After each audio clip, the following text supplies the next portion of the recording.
processional มือซ้ายเปิด metronome ขยับ1 ชั้นเท่ากับ44ค่ะมือซ้ายเล่นเบาๆนะคะตัวตรงกลางตัวนี้นะคะมือซ้ายเริ่มที่มี flat T flat ค่ะนิ้ว5 1ค่ะพร้อมไป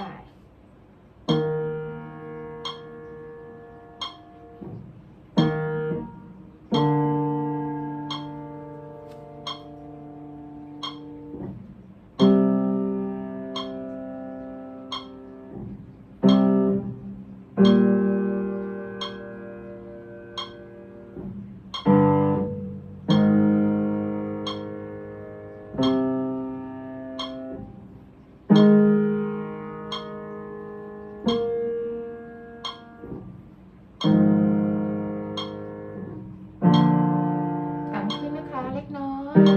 แล้วเบาลงค่ะช้าลง